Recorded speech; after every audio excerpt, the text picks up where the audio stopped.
घरात भाजीसाठी काही नसेल आणि अशी रस्सा भाजी बनवायची असेल तर तुम्ही भाज्याची आमटी नक्की ट्राय करू शकता. त्यासाठी मी तर 2 कांदे घेतले, ते व्यवस्थित असे उभे काप देऊन आपण गॅसवरती भाजून घेऊया.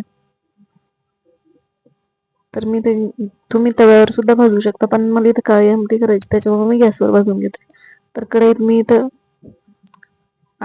4 ते 5 खोबऱ्याचे काप घेतलेत आणि अगदी मूठभर अशी डाळ घेतलेली. तर तुम्ही फुटाण्याचा वापर केला तरी चालेल, पण मी त्या डाळीचा वापर करते. तर हरभरा डाळ घेतली मी. ती व्यवस्थित अशी 2 मिनिटं तेलावर परतून गुलाबीसर परतवून घ्यायचे. तर त्यासाठी मी ते लसूण, कोथिंबीर, कांदे पण भाजून घेतले, डाळ भाजून घेतली आणि खोबरं पण भाजून घेतलेलं. तर आता हे वाटण मी मिक्सरमध्ये बारीक करून घेते. मी सगळं एकत्रच बनवते, कारण मिक्सरमध्ये बारीक होऊन जातं. तुम्ही फक्त आधी लसूण आणि खोबरं जरी बारीक केलं तरी चालेल. मी इथं चवीपुरतं मीठही वाटणातच घालून घेतलंय. अगदी बारीक अशी पेस्ट बनवायची आहे त्याची. तर तुम्ही बघू शकता पाण्याचा वापर करून मी अशी पेस्ट बनवून घेतली. तर आता इथे कढईत मी 2 चमचे तेल घेतलंय. तेल व्यवस्थित तापल्यानंतर आपण हे जे वाटण पेस्ट बनवून घेतलेली ती व्यवस्थित टाकून घेऊया. अगदी तेल सुटेपर्यंत परतवून घ्यायची. अगदी 2 मिनिटात अशी झटपट अशी परतवून होते.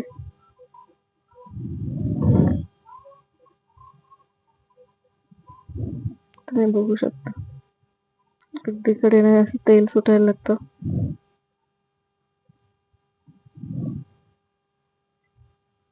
अगदी झटपट अशी होणारी ही रेसिपी आहे.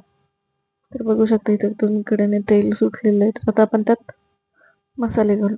तर मी तो 1 चमचा धना पावडर, 1 चमचा कांदा लसूण मसाला, 1 चमचा लाल तिखट, 1 चमचा घरगुती मसाला आणि 1 चमचा गरम मसाला वापरते इथं.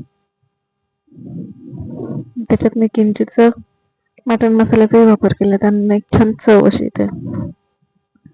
एक दिवस ते तसं परतवून घ्यायचंय. तोपर्यंत मी दुसऱ्या गॅसवर पाणी गरम करण्यासाठी ठेवलंय. मी तर तरी छान यावे म्हणून गरम पाण्याचा वापर करते. कुठल्याही भाजीला तरी यायची असेल तर गरम पाण्याचा शक्यतो वापर करावा, त्याने एक छान तरी येते वरती. तर इथे बघू शकता तुम्ही मसाले टाकल्यानंतर सुद्धा व्यवस्थित असं तेल सुटलेलं आहे. तर आता मी पाणी टाकते त्यात. मिक्सरचं भांडं धुवून टाकले. अगदी 3 व्यक्तींसाठी मी इथे भाजी बनवते. तुम्हाला किती व्यक्तींसाठी पाहिजे त्यानुसार तुम्ही पाणी कमी किंवा जास्त करू शकता. अगदी त्याची घट्टपणाही तपासू शकता. तोपर्यंत इथं मी अर्धी वाटी बेसन पीठ घेतले. त्यात 1 मध्यम आकाराचा कांदा चिरून, कोथिंबीर, लाल तिखट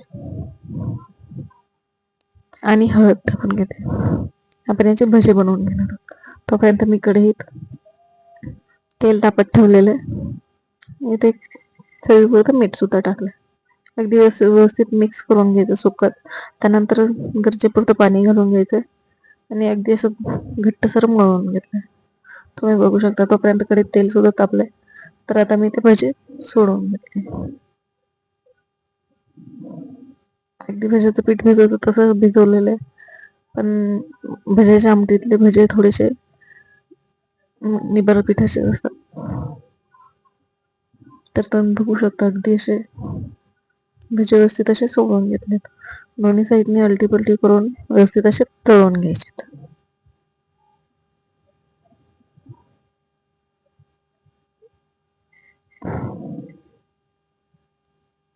अगदी गॅस मंदच ठेवलेला आहे मी आता.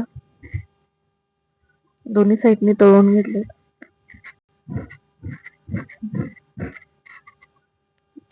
अगदी झटपट असे तयार तळून होतात.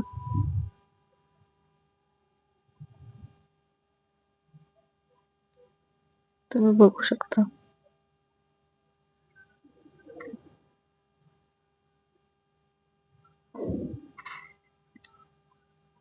तळून झाल्यानंतर आपण हे एका डिशमध्ये काढून घेऊया.